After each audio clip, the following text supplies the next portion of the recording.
Now, as we all know, theatre is what's subjective, and within that, you may find yourself having a certain opinion that is kind of divergent from the mainline general consensus of the group. That can often make you feel isolated at times. Why? Oh, why can't I understand this piece of theatre in the same way that everyone else can? Why can't they understand that this is the most good / bad / mediocre piece of theatre ever to exist in the history of anything ever? But here on the Ellie Talks Theatre channel, we are here to champion the underdog, the voices of the minority, and we today are going to explore some of your controversial theatre opinions. Do I agree? Do I disagree? Can I get into your mindset to understand the intricacies of your opinion? Let's find out. But if you haven't seen my face before, hi, I'm Ellie. I talk about theatre. I am the most chaotic theatre person on the internet. It's a hard task, I know, but I hold that crown on my head. I do reviews, I do discussions, I do versus brackets and tier lists, and if any of that sounds interesting to you, please consider hitting like and subscribe. It really helps me, it helps out the channel. But let's dive into your juiciest opinions. So, as always with a lot of these videos, I went to Instagram, I got some opinions. I'm always asking you guys for your thoughts on Instagram, so if you're not following me on Instagram, you're only getting half the story. I don't know, you probably should go follow me over there. And so I'm going to walk through these opinions, and let's see how many I agree with. How should I structure this? Should I do it like, I'll have like a meter. I don't know, I feel like I'm making this a lot harder for myself in the edit, but editing Ellie, please add a controversial meter at the bottom of the screen. It will have like 4 dials. We can have not controversial at all. I agree completely with this opinion. It's like a little bit controversial. It's like maybe like some people would disagree, but it's like mostly safe. Then you got, oh, okay, most of the internet is starting to get a little bit riled up with your opinion, but you know, it's not going to get you cancelled. And then the final one is most controversial opinion, get out. So let's start with the first opinion. Now, some of these opinions were very similar to each other, so I have kind of morphed them together like a Frankenstein's monster of opinions. But the first one is all about Wicked and not really liking Wicked. The first one is just very simply, Wicked is overrated, but the second one is slightly more juicy, where it is Wicked only has 3 good songs. Now, I think Wicked is fine. So if we're going with the first opinion that Wicked is overrated, I may kind of agree with you. I don't think it's a bad musical. I would say it's definitely strong quality.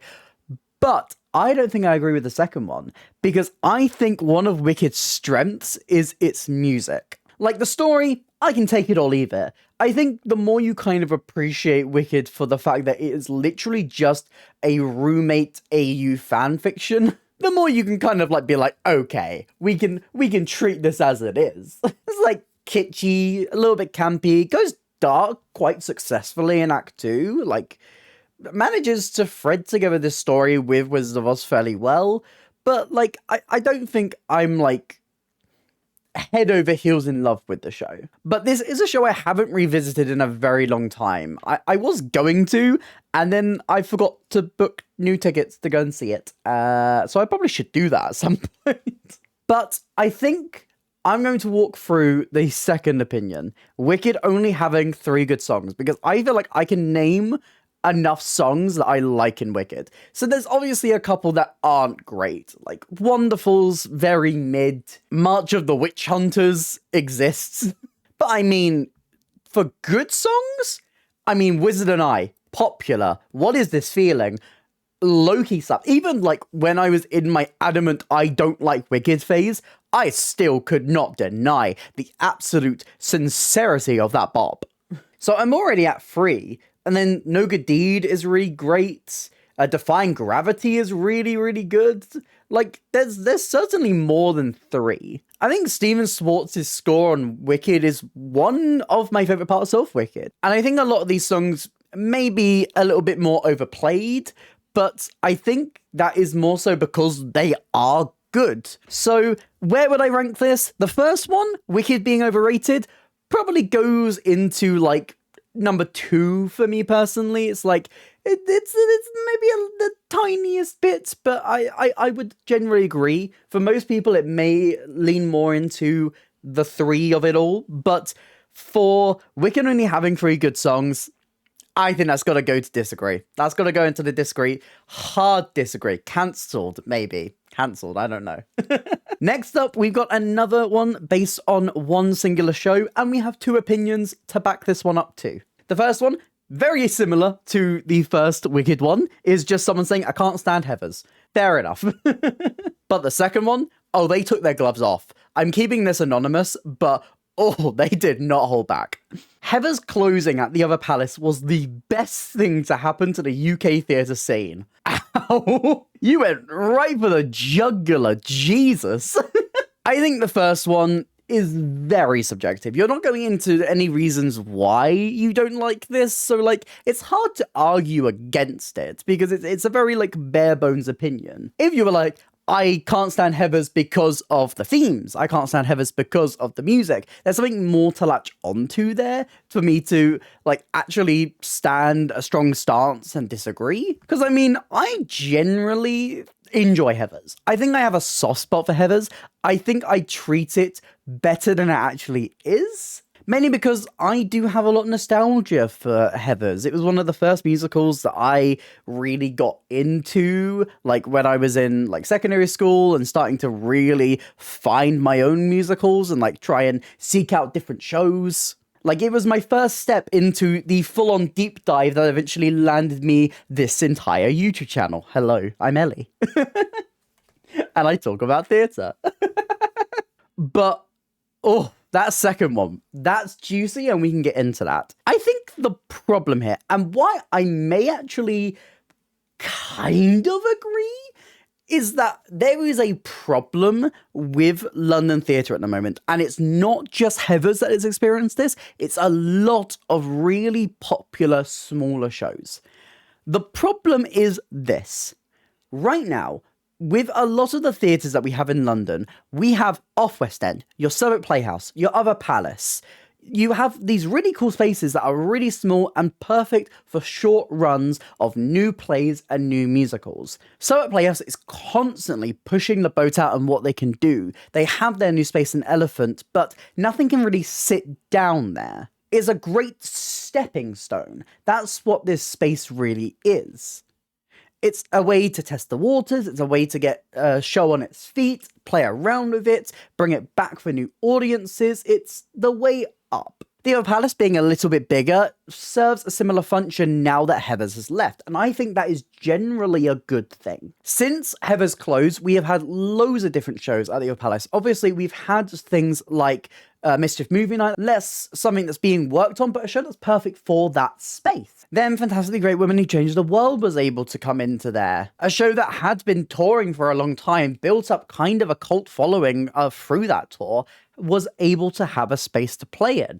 But as well as that, we're also seeing new musicals. Babies, the upcoming production of Cake, the new version of Percy Jackson. There's so many new shows that are going there, and I think that's fantastic to see. A great way for these shows to play around, test themselves out, and another space that we can have that beyond just something like the Southwark Playhouse. But the problem is the next step from the Other Palace, the next step from those spaces is West End, because now the Arts Theatre, the Fortune Theatre, the Ambassadors Theatre, these slightly smaller West End spaces are kind of being overclogged a little bit because there's no middle ground. There's no middle ground theatre for these shows to go to. So all of these shows that have been bubbling at the Other Palace, all of these shows that have been workshopping themselves and started to find their audiences, go to the West End.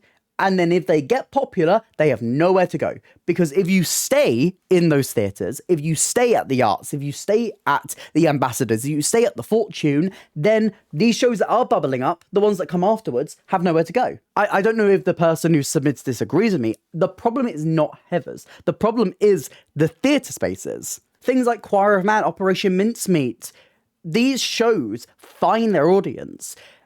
the audience is too big for these small spaces. The audience is starting to get a little bit too big for the medium places, but the audience is not big enough for the big spaces. And if they transfer to the big spaces, they will close very quickly. So on the controversial meter, while I think if you put that opinion to me across the table and just write it down, yes, it feels like it would go right to the top of that meter. But actually, I think I do agree. I think I do agree with it. I'm going to put it in the second tier, I think. I think it's the second one up. It's juicy. It's juicy. But when you actually get to the root of the problem, I wouldn't frame it as heather specifically. If you framed the issue in a slightly different way, I feel like this wouldn't be controversial at all. But I think it does kind of just open up the box of the issue not being heathers, but the issue just being the fact of our spaces and the different spaces in London, and the fact that our off West End isn't as big or developed or has as many big spaces as something like Off-Broadway, where a show like Little Shop of Horrors can sit down in a space for years and it not feel like it's getting in the way of other new shows trying to come up.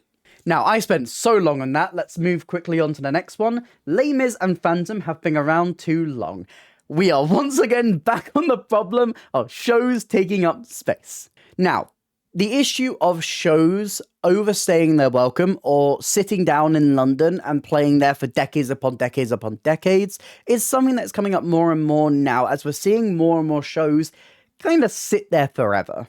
Obviously, Les Mis and Phantom are the clear targets for this because they have been here for the longest, apart from something like Mousetrap. But Les Mis, Phantom, and now we're starting to see it with stuff like Mamma Mia, Lion King, even something that's only been here for 10 years, Matilda, still kind of has this little bit of an issue where people start to feel after a long period of time that these shows should leave the West End to make way for new theatre. And I think on paper, that sounds like a decent idea. But the thing is, and the thing that I feel with this, is that if a show is still managing to sell out, if a show is still managing to be financially successful enough to justify its space in London, then why should it close because it's been open for 30 years? Or in Les Mis' case, Jesus Christ, I've just realised it's 40 years next year. Oh my god. From a producer's point of view, why would you shut something that is still proving to be financially viable and move something in there that may not be? It's like having the golden goose egg and then smashing it. And I think saying that they've been around too long is kind of underselling the fact that new people are constantly going to see it. New people are coming into theatre, starting to love it. I mean, let's say you capped it at 20 years. If you had capped Les Mis at 20 years, I probably would have never seen Les Mis. My sister probably would have never seen Les Mis. Like, there's so many younger people as well who are constantly coming up into these spaces. There's so many, like, school trips that happen. If a piece of theatre is still proving itself after 40 years to be relevant, then why close it? Have they been around a long time? Yes. Do I think they've been around too long? I don't know if I agree with that. I feel like this opinion goes into the third tier, where I feel like it's starting to turn some heads. I think there is some truth to it, but I think a lot of that fatigue comes with people who have been around for a long time or are very used to this musical or seen it once and feel like that's enough for them. But there's still a new generation of theatre goers who can go and enjoy that show. And even with shows like Les Mis, like Phantom, we have seen them retool their productions, which again keeps them fresh. And whether you feel like the new versions of the show are better or worse, it's still something keeping it fresh. And with live theatre constantly bringing in new casts as well, even if you don't change the actual show or the production, there's still new life constantly coming in to refresh it. Okay, next up, there's nothing wrong with jukebox musicals and screen-to-stage adaptations. Yeah, I agree. I think there is a certain snobbery that is levied towards jukebox productions or screen-to-stage adaptations, but the thing is, I think theatre is better when we have a wide range of different shows that cater to different audiences. Where I may say that I disagree is maybe there's too many. But I feel like these shows can always take different shapes. You have a jukebox musical like Mamma Mia, Tina, We Will Rock You, and things like that. But then you also have something like Standing at the Sky's Edge, which is also a jukebox musical, but completely different. Like, from a fundamental level, you can put them on the same pedestal and call them jukebox musicals, but they are for completely different audiences. And I don't think there's anything wrong with a screen-to-stage adaptation. You can have your more commercial ones, like A Devil Wears Prada, like a Mean Girls, or even something more cult-like, like a Heathers. But I feel like there's so many great adaptations that I feel like it's a shame when people feel like they're getting a little bit fatigued of it. But I think, again, just like a jukebox musical, these can take up so many different shapes and forms. Almost everything, almost every musical right now is an adaptation of something. And I think it's more of a shame if you kind of judge it as a whole instead of going to the musical and judging it for its own merits. Because yes, there are a lot of these. And some of them can be less successful. Some of them cannot appeal to you. But maybe they're just not for you. Maybe they're for a different type of audience. Not every piece of art is going to appeal directly to you. So yes, I think this is not controversial at all. I'm putting this in number 1. I completely agree with this. So apart from maybe an oversaturation in places, I don't necessarily think there is anything wrong with jukebox musicals nor screen-to-stage adaptation. So I think this is a 1. This is a 1. I completely agree. Next up, some people are going to be upset today. Operation Mincemeat isn't that funny. Now, I'm going to say right now, I completely disagree. I disagree with this, but I also have to appreciate the fact that, honestly, comedy is probably the most subjective thing about theatre. What you find funny is completely and utterly personal. So if Operation Mincemeat isn't your style of humour, if you're not really into like a more... It's kind of got like a lot of slapstick elements and a lot of like wordplay, and like if that's not your style of comedy, you're not going to like Operation Mincemeat, and that's absolutely fine. Do I agree? No. Is it controversial? Probably to some people, but I don't know. I feel like this is something that's just so subjective that I can't really massively push against it. So I'd probably put it around 2, maybe tipping into 3 if I'm feeling like those Mincemeat fans are going to come for you. Next up, orchestra sizes matter, but a small orchestra does not mean a worse sound. Obviously, I feel like a lot of this does come from the whole drama that came with Phantom, reducing their orchestra size. I think the thing is, some shows need a really massive orchestra. Like, maybe Phantom does need that big orchestra. But then you have a show like Addams Family, where, sure, it'd be nice to have a big orchestra. Is it the most important thing about that show? No. A bigger orchestra can bring a bigger sound, can deliver a more impactful performance. I feel like there is a lot that does matter about it. I would say in general, I do agree with this. Next up, don't like Mamma Mia that much. Very, very similar to the Operation Mincemeat one. I mean, yeah. I think it's a 3-star show. I think it's one of the jukebox musicals I find more endearing. I do end up having a fun time at it, and I feel like that's what people go to Mamma Mia for. I'm not going to be challenged. I'm not going for really dramatic theatre. I'm going because it's ABBA, and I like ABBA. And also, it's going to be cheesy and fun and a little bit chick flicky, and, like, sometimes you need that. Sometimes you just need that. Not everything needs to be war and peace. So, I mean, I can completely understand not liking it that much. I feel like the thing about Mamma Mia for me is that your enjoyment of it will massively depend on your audience. If your audience is annoying you, oh my god, I can see Mamma Mia becoming fun to becoming the most frustrating thing you ever have to sit through. But yeah, I don't think this is controversial. Maybe a 2. This is a really interesting one. Avenue Q should never be performed professionally. Only amateur productions. I don't know why Avenue Q specifically is the choice for this. Honestly, I don't think I agree. Now, there's 2 types of amateur productions. You can have an adult amateur production, or you can have the dreadful kids version of Avenue Q, where it kind of has to just strip it so much that it doesn't really feel like Avenue Q anymore. But what's really interesting about this is that it doesn't really feel like this person is, like, mad at the show because it's got controversial elements to it. I mean, some of the material in Avenue Q has not dated well, I'll tell you that right now. Like, if it was phrased like that, maybe I would say I would agree, but I mean, I don't really know why it couldn't be performed professionally.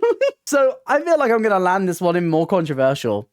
I feel like I've got to land this one a bit higher. I don't know if I agree. Maybe if you're watching person who suggested this one, maybe you can, go a bit more into your argument and give me like a further explanation as to why. And maybe then I can like understand it from your perspective a little bit more. But just from what I'm being presented, I don't personally agree. Intervals are a pain. It is never relaxing. By the time you've gone to the toilet, you don't have time to relax.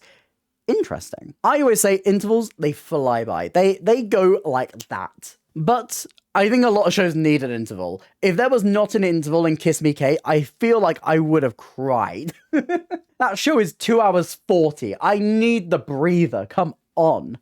But maybe intervals just need to be a little bit longer. Maybe even an extra 10 minutes would help alleviate some of the frustrations with it. But I don't feel like they're really there for like a massive break. They're just a quick moment for you to catch your breath and then get back into production. I wonder what the sweet spot is, because the thing is, I don't think an interval can be too short, and I don't think an interval can be too long, because if an interval's too long, you're completely out of the show and you can't get back into it. It takes too much time to get back into it. If it's too short, then you can't really relax. There's a really specific sweet point, and that sweet point at the moment that London Theatre has decided is 20 minutes. Honestly, that could maybe be pushed up to 25, but I wonder again if the problem is less, the length of the interval and more the fact that, so many people trying to cram into one little section of toilets takes up the entire time. But there's also the other side of the argument as well, is that intervals are important for a lot of people. Some people have massive chronic pain and really struggle to sit for a show that has a very significant length. When you're getting shows that are long, like, a good example would be something like Slave Play at the moment, which is 2 hours straight. When you have a show that's that length, or even that heavy in places, like A Strange Loop has no interval, but it's so heavy of a show, and it kind of hits you with so much that I feel like maybe an interval would be appreciated to be able to kind of breathe and to take in a lot of those themes a little bit more. Do I think intervals are a pain? In general, no. I think an interval is most of the time needed. So I will put this into number 3. This is going into the controversial section. But I can see a lot of the arguments that you're making, and maybe a slightly longer interval in some places would go a long way. Next up, a really interesting one about the rise of concerts. Concerts are now tryouts for shows, but all it causes is shows to close. Now, I think a very obvious example, and an example that this person gives as well, is Your Lie in April. A show that came over, did a concert, and very quickly went into the West End.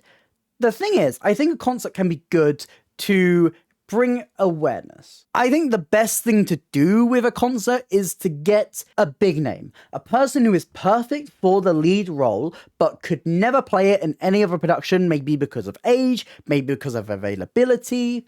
Something like Cedric Neal in Kinky Boots, right? Cedric Neal is a little bit too old for that role now, but has always been perfect for it, always wanted to play that role. And finally, because of the concert, he was able to. Your Lie in April didn't really have that. Your Lie in April was practically the production that we got when it came to the West End. Your Lie in April had such a short time between the concert and the full production, so people who saw the concert didn't really have time to take it in properly and then feel like they wanted to go back to it. So the question is the problem that they did a concert, or is the problem that they didn't take enough time between the concert and the full production? Or is the problem that, the people who headlined that concert, the people who were in that concert, practically all of them came back for the full production? I feel like there's a lot of really intricate things that you're playing around with when you're putting on a concert production.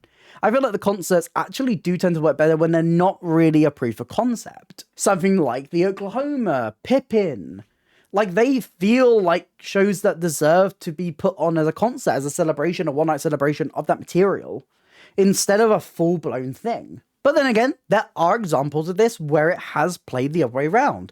Bonnie and Clyde. One of the first examples we saw of this, Bonnie and Clyde managed to do it, I think, as well, because they had the headliner. In that original production, they had Jeremy Jordan. They had someone coming back from the original cast of that show to reprise their role. I think it's all about popularity. I mean, Your Lie in April, it did okay in concert, but something like Bonnie and Clyde did a lot better, even from the initial jump. And the production that eventually did come to the arts was, despite having a lot of the same creative team, fairly different. And had a new lead actor, had a new leading man, and a leading man who comes with a very, very rabid fan base.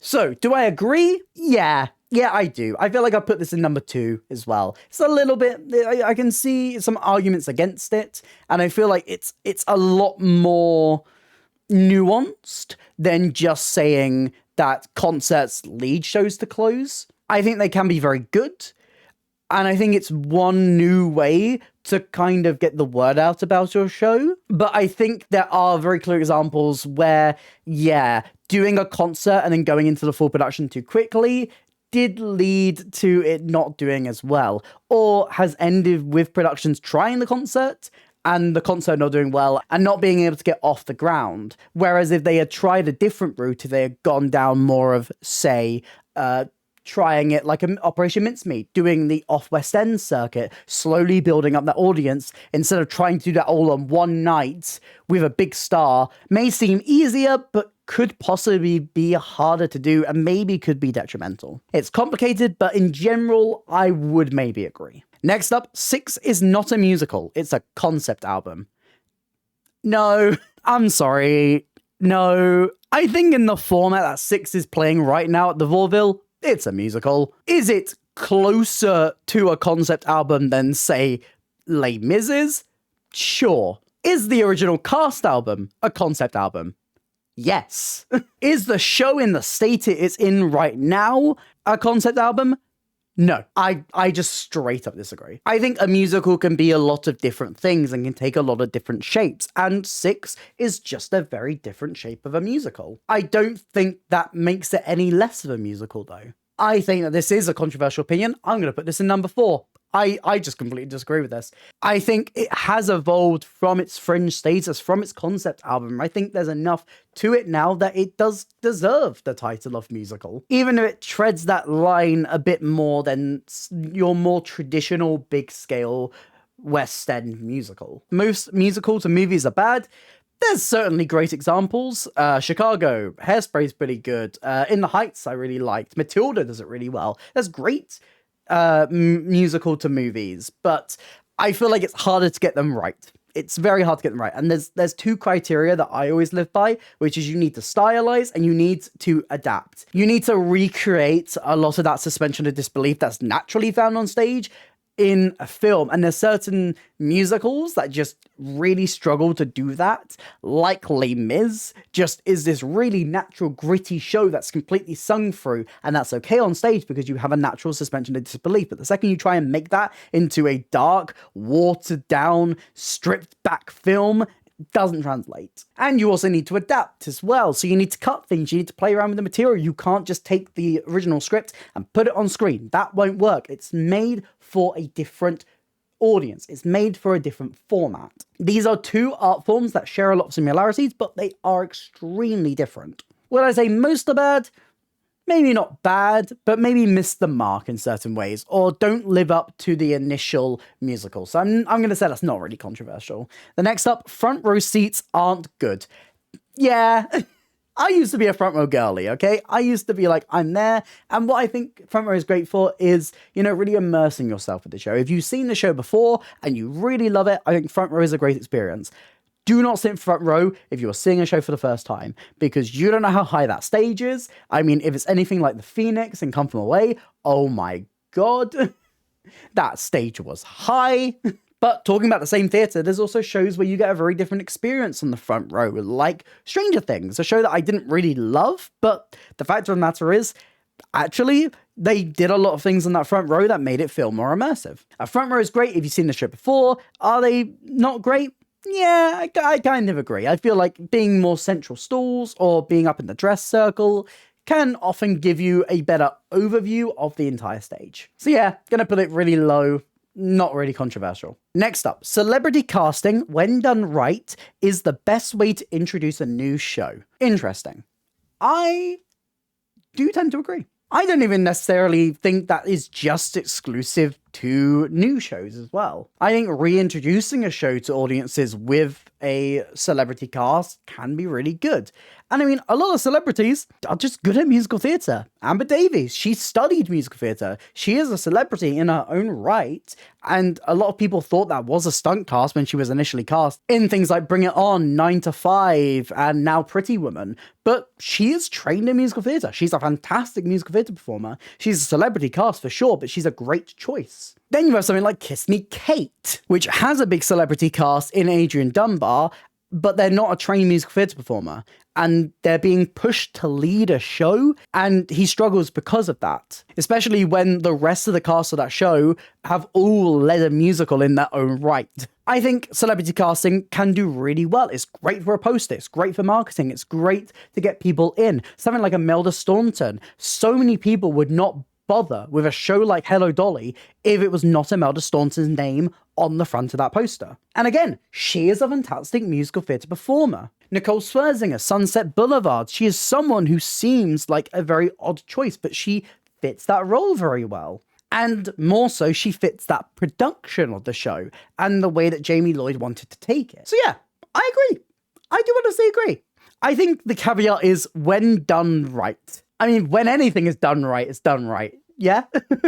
But yeah, I think celebrity casting can be a great way to get more people to be introduced to something that they wouldn't normally go and see. It's about picking the right role for that performer. For instance, you know, they might not want to be the lead. You might not want them to be the biggest performer, but maybe putting them into a side role or a slightly smaller role would suit their talents a little bit more. And it's just naturally good casting. So yeah, I don't think this is controversial at all. Put it like number one.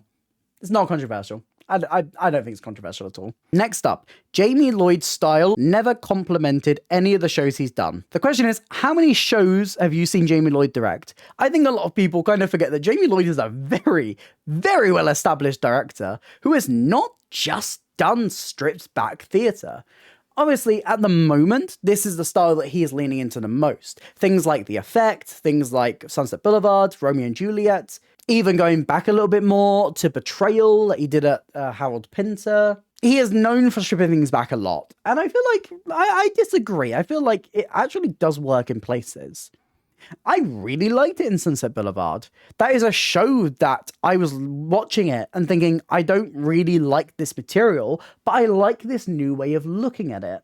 I think sometimes stripping things back can lead to a new, interesting way of looking at a piece, looking at a show, looking at a musical. And sometimes the swing doesn't really work, like people have found with Romeo and Juliet. I think when you're going for a big swing like that, it is likely you are going to miss. But I'll always appreciate a big swing over just trying to do the same kind of production we've seen again and again and again. But I think Jamie Lloyd's direction is a lot more than just what you've seen from Sunset Boulevard. Even someone like me who hasn't seen many of his productions, but knows a little bit of his history, I can immediately tell you there is more to his directing back catalogue than just the two shows that are kind of been popular recently. Does it always complement?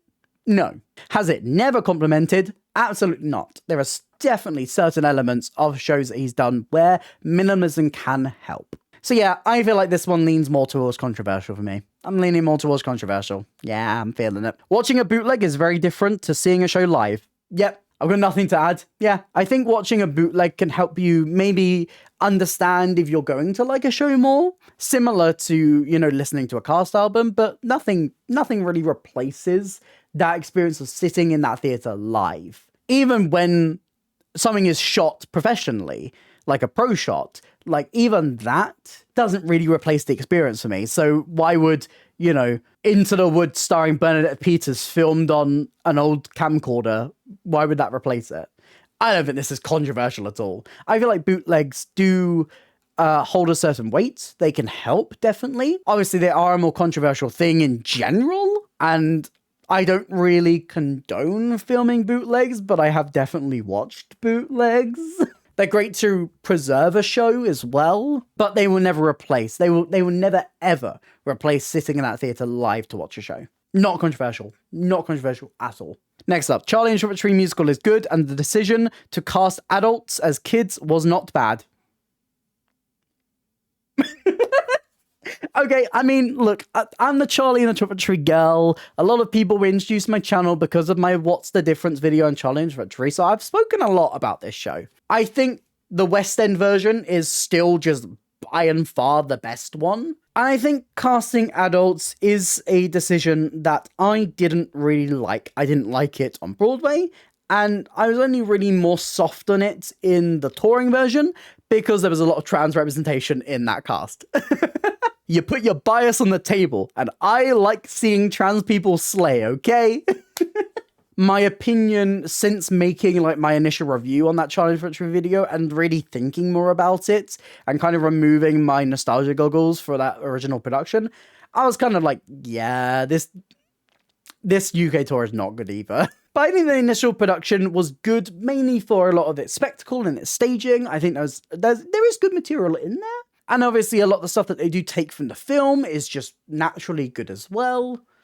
But I feel like they don't really know what to do with Charlie and the Chocolate Factory now, instead of just giving it another big production like at Theatre Drury Lane. I mean, that's the only way you can really do justice to Charlie and the Chocolate Factory. But yeah. And also, yes, I still say it really weirdly, where I say Charlie and the Chocolate Factory really fast and it becomes one word.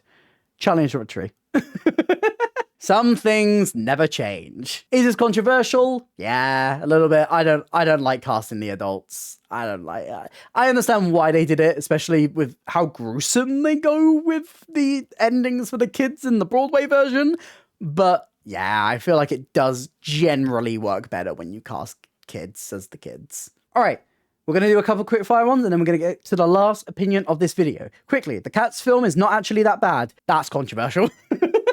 I just don't think Tom Hooper's very good at directing musicals. I didn't like the Les Mis film. I didn't like the Cats film either. I didn't like Hamilton. It's overrated.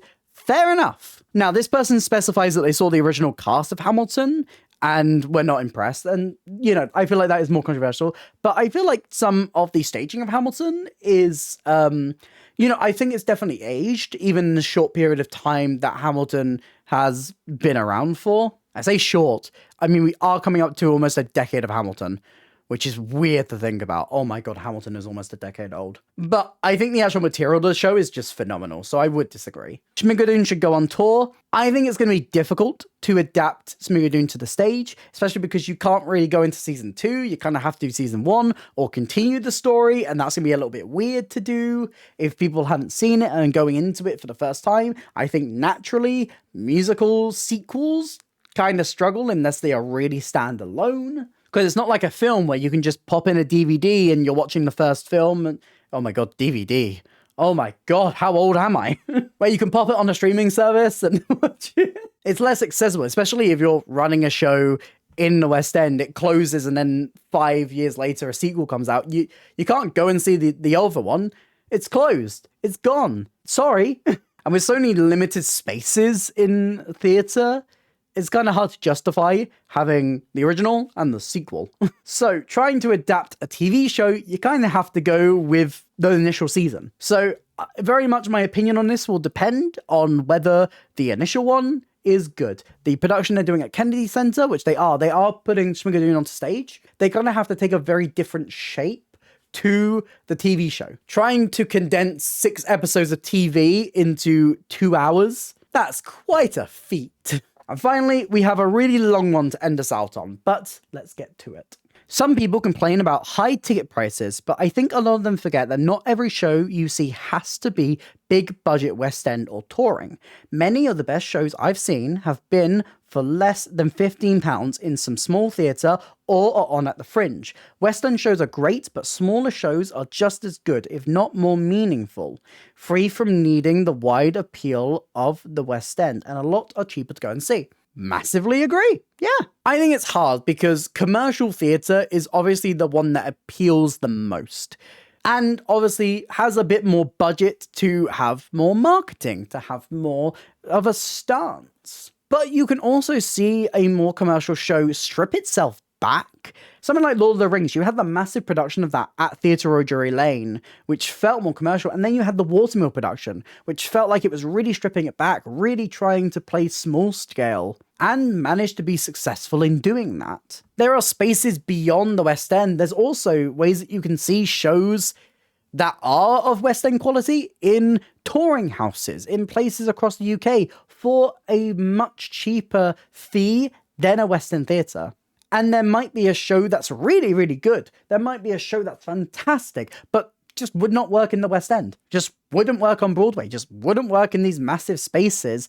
But it can find its place in the Fringe. And I think that's perfectly fine. I think that is perfectly fine. I don't think that is controversial at all.